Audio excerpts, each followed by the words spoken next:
that slogan, kill the Boer, kill the farmer, is a liberation chant and slogan. And it's not meant to be a message that elicits or calls upon anyone to go and be killed. Well, President Trump is in Canada for the G7 summit. Rumor has it President Cyril Ramaphosa was invited there by Prime Minister Carney of Canada. We'll be able to interact meaningfully with them. I'm going to have bilaterals with the Chancellor of Germany, with the Prime Minister of Canada, and of course I'll also be meeting President Trump. I haven't seen the footage, but some of my viewers said that he actually was shown arriving in Canada. I wonder what he'll have to say to President Trump. Let's see what's transpired since the Oval Office meeting, when after that meeting, President Ramaphosa claimed that South Africa had successfully reset the relationship with the United States. I saw no indication of that. We have yet to have a single statement come from the White House or any of the staffers or any cabinet members regarding that meeting. None. That is not a good sign. That occurred weeks ago now. Nothing yet.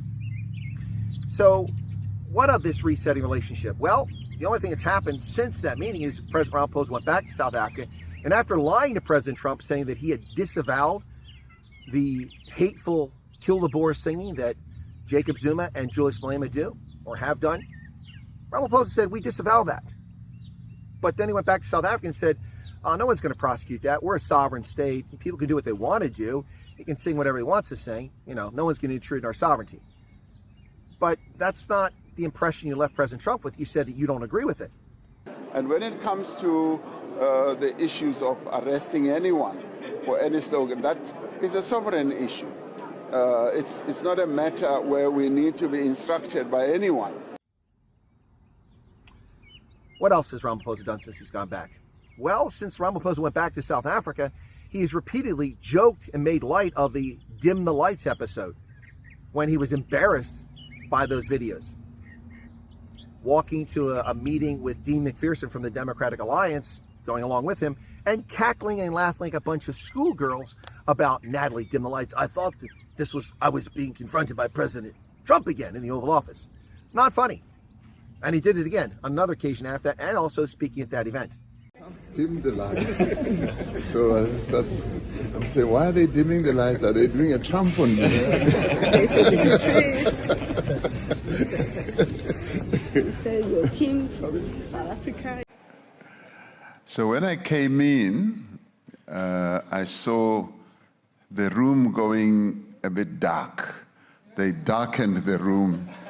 And for a moment, I wondered, what is this? It's happening to me again.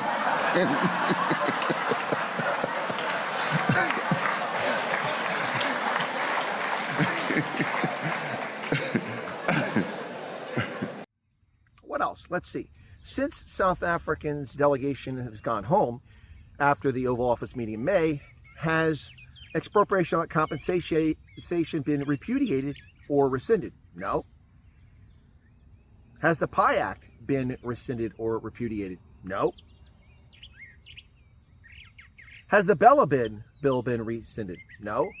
National health insurance? No. The black tax of 3% on corporate profits to fund a 80 billion rand slush fund only for black businesses? No. Nothing has changed. For the better, anyway. So what exactly does Cyril Ramaphosa hope to accomplish in Canada with President Trump? Hoodwinking President Trump? Misleading him again? You were there when they started dimming the lights. And you were asking very pointed questions.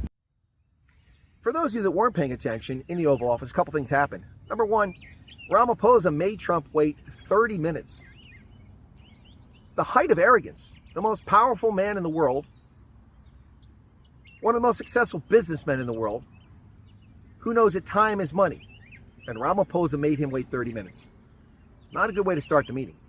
You could see the visible anger in Trump's demeanor when he greeted Ramaphosa. It wasn't a friendly greeting.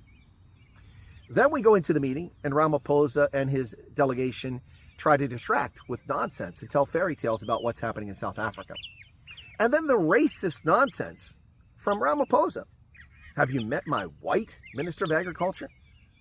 Really? So You deny that your country has racist laws, yet you introduce your minister as white. And look at his white friends we brought for the president, the golfers. Seriously.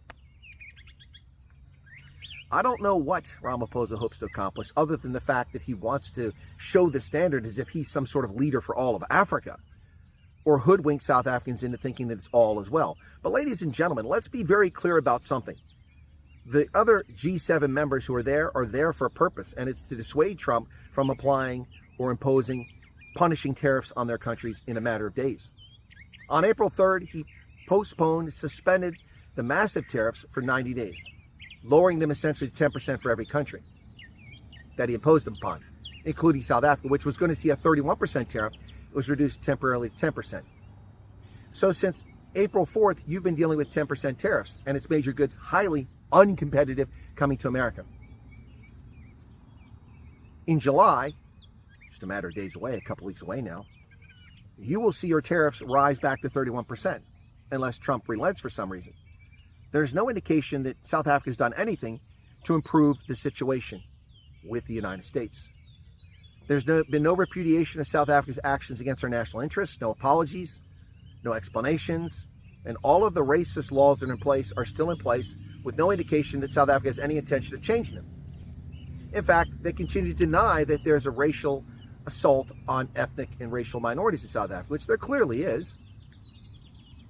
Yet they insult President Trump in the United States by denying it. But then the ANC's been insulting the United States for 2.5 decades and getting away with it. They really haven't been able to read the room. The only encouraging sign that I can see from all of this is that when their good friends, the state sponsor of terrorism, Iran, was attacked by Israel, rather than open their cake holes and publicly complain about Israel, they left it to just one mealy mouth and then a second mealy mouth press release from the foreign ministry, Durko. But Ramaphosa, Mabalula, Mashatile, they're all silent on Israel's attack on Iran, and with good reason, because they're wrong and they know they're wrong. So that's the one encouraging sign. Will that sort of humility and silence be present when Ramaphosa meets with Trump in Canada? Will Trump even meet with Ramaphosa in Canada? That's a good question at this stage. I don't know. Ramaphosa says they have a meeting, but Carolyn Levitt never announced any office call or meeting with Cyril Ramaphosa in Canada. So we'll see if it happens.